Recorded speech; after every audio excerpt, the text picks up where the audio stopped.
Today, can I get a show of hands for anyone who had a substantially long commute, maybe like 30 minutes or more?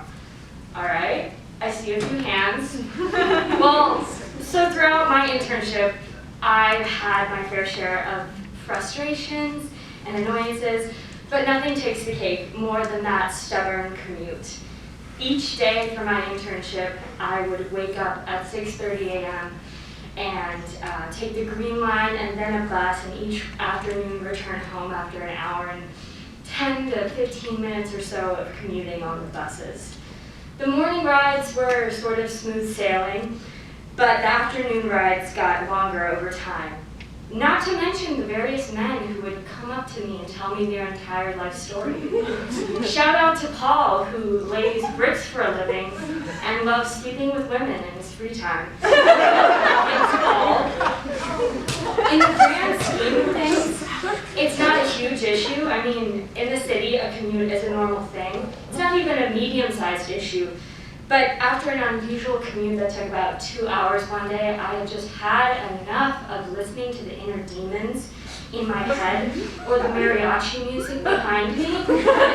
So one day, I believe it was a Thursday, I decided to put on my gloves, I zipped up my coat, and I went out to brace the long journey ahead of me. I walked home, that's what I did. And yes, it did take an hour and 20 minutes, but I'd say it definitely beat the bus, which was only 10 minutes less. And this really did change things around for me, as cheesy as it sounds. Firstly, I got to see way more of the city, all the architecture and the little beautiful things around me, particularly at night. I got to call my friends and family and not be that person on the bus. And more than anything, I got to look up. Look up at the people around me, look up at the architecture, and look up from my phone. For context, I'm from a very small rural town, and it's easy to get around places really quickly because there's nothing around. And getting to experience the city on foot really did give me a new perspective on the beauty within it.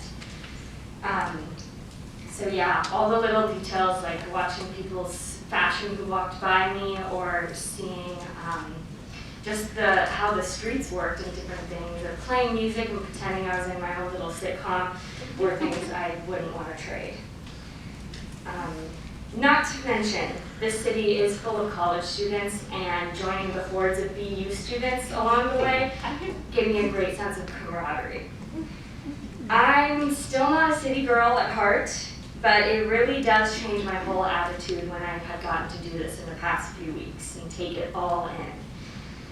And, knock on wood, but after all that time I never got killed or robbed, so